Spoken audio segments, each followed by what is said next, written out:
You know, you wake up in the morning, I get to wake up now and do what I want to do. That level of being able to do what you want is such an important thing. So being able to free yourself from that little bit of financial pressure opens you up to use your brain and do things that you love and can do.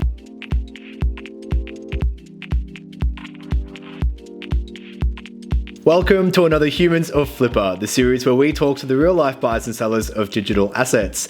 Today I'm chatting with someone called Angela Hartnett. Angela is an Amazon veteran that has bought and sold many different products on Amazon and now showcases her expertise to people all around the world that want to emulate her success. In today's Humans of Flippa, you'll hear about her secrets to success and many more as she sits down with me for a little old chat. I don't know. It's funny because it's not till you look backwards that you connect all the dots. Someone said that to me once before, and it's so true because I hadn't even thought about the fact that all the experience I've had with Flippa helps me with what I'm doing now.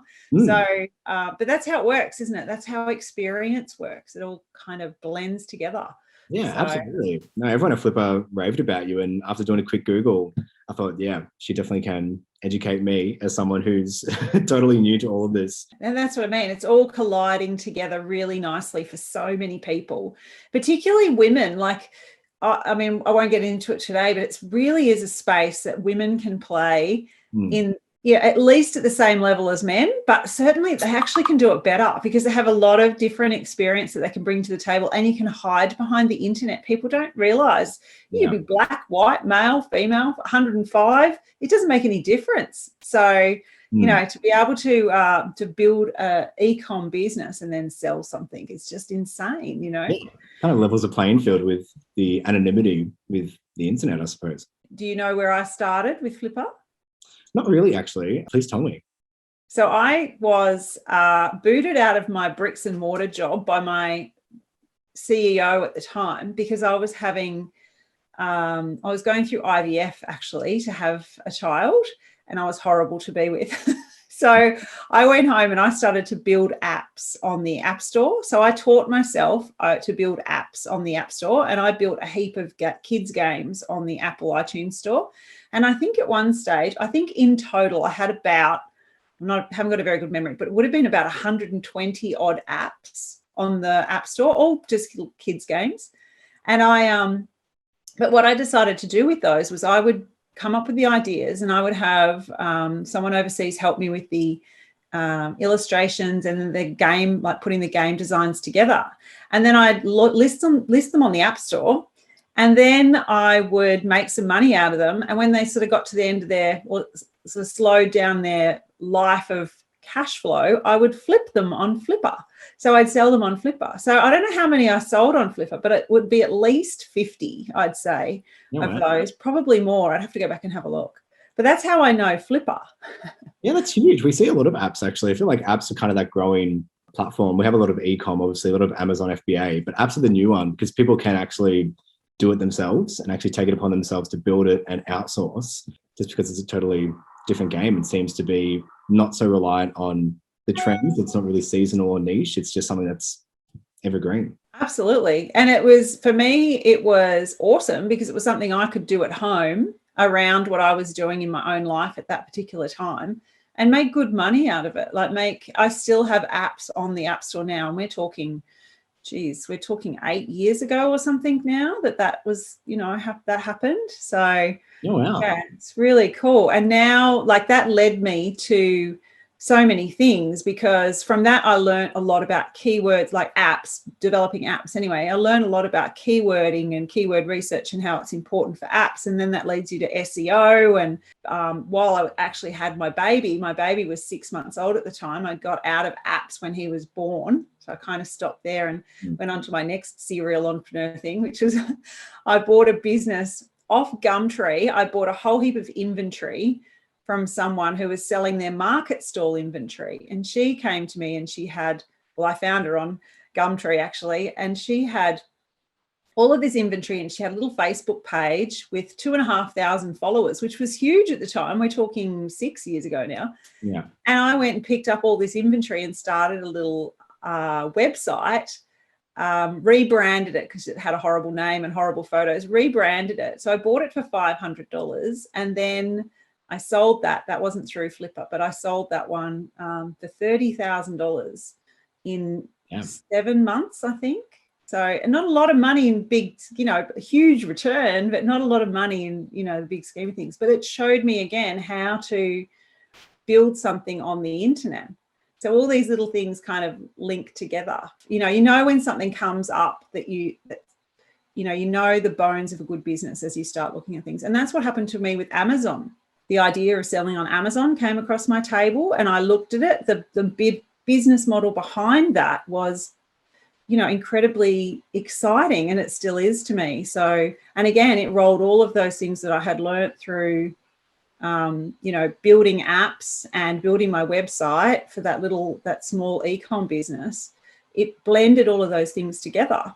So when the Amazon FBA opportunity came across my table, I was, super excited by the whole thing.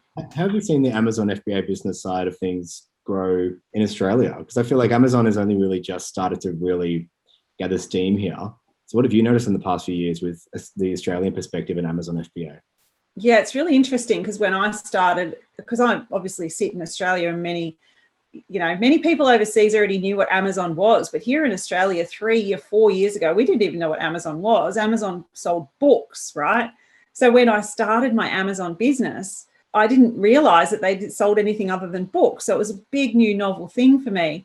And back then, there wasn't any point even selling in Australia because it hadn't even started. Number one, it started 3 years ago. I mean, Amazon now has grown from zero to, $1 billion business in under 3 years. It's unbelievable. Fastest growing business ever to hit the shores, I think. We haven't even seen the peak out of that yet. It's going to grow. If it models on what it did in every other country that it's gone into, it's huge. So, but luckily for me and many others that got on Amazon and understood Amazon, what I was able to learn and implement in Amazon in the US, for example, I can now bring back to Amazon Australia. And there's so many opportunities here in Amazon Australia that it's like starting on Amazon US 7 years ago. It's the same kind of boom time really for Amazon in this country. It's very exciting. I mean, it's still a long way to go. It'll take a long time still to ramp up, but a long time. When I say a long time, it's like 3 or 4 years. It's nothing that you can make money on tomorrow. There's no instant riches in these kind of businesses. Seeing Jeff Bezos get in his ship and go to space kind of puts it into perspective just how fast it's growing. But you're typically just buying and selling on Amazon. So what are those opportunities for people locally to grow on Amazon, especially with FBA? Again, you do need to learn it because it is a whole different process, but it's not difficult. It's just a series of steps that you need to know the process. And there is a few little tricks in amongst it as well that you need to know how to launch properly, what type of products to pick and things like that. But we're all consumers, so we all know what sells. I mean, you can walk through the shops of Kmart or Bunnings and see what sells. Then you've just got to replicate products like that onto Amazon. And there's so many opportunities. The other great thing, especially for Australians, like again, from an Australian's point of view, you can import things into Australia in quite small quantities. When you're trying to start an FBA Amazon business as an Australian seller, and selling in the US, you have to buy quite large quantities of inventory to actually get a market, like a foothold in that market. Here, you can buy quite small amounts of inventory and get a good foothold in a particular market, and then that market's going to grow. So you might be importing mops or something, and they're not selling as many now as they're going to be in 4 years' time, but you're going to be one of the first in the mop market. Yeah. And, you're going to benefit from that later on. So there's heaps of opportunities there.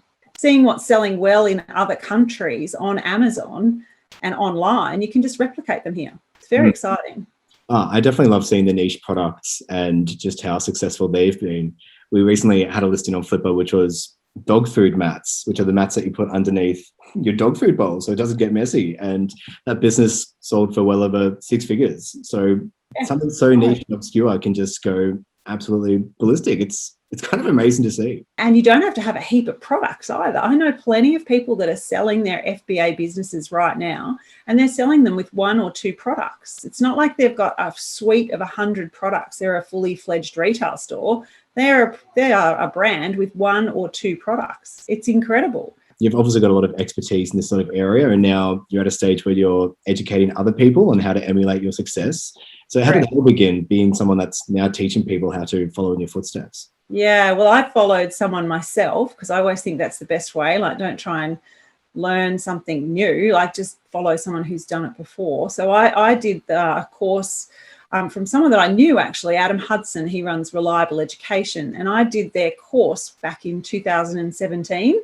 And I literally just followed the steps because I went, well, if he's getting those kind of results, I'll just do exactly what he tells me and I'll get those results. And I did. Within about 6 months, I was certainly making money.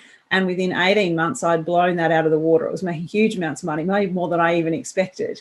Mm-hmm. So I knew that once I knew that the process worked, then I just implemented that process as much as I could. You know, I grew through more products and obviously, you know, improving what I could do to that process. So, and I started my own brand. And I've since sold brands and grown brands. So, and I've sold hundreds of thousands of products now.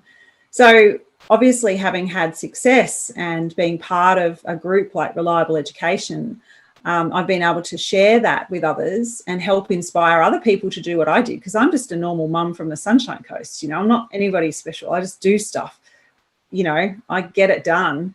And that's really been what it is. So now I get to share that. So I'm part of a team that mentor students now. We have private coaching and things for students, and we have a huge success rate. In the, you know, since Reliable Education started, and I was one of their first students, they've raised, so collectively those students have made over $1.5 billion of sales on Amazon. Like, it's insane.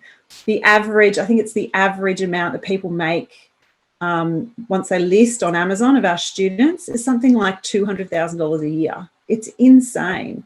Yeah, so that's what, as you can tell, I'm quite passionate about it. I love talking to people about it now, about Amazon.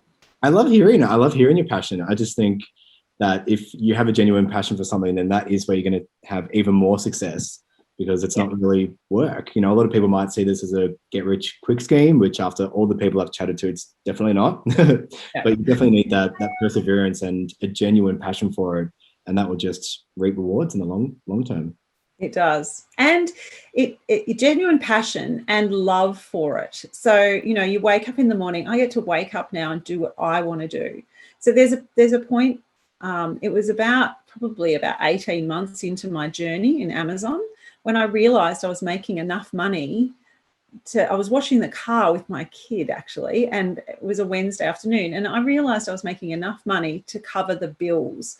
And that's a really like, that's money, I'm going to say passive, but we all know it's never passive, but it's enough money coming into my bank account from a couple of hours work a week, you know, on my online business, that I could just pay the bill. So it takes that level of stress totally off your shoulders, and you're able to do something that you love then, whether it might be running your own business, whether it might be going and playing golf, you know, 2 or 3 days a week.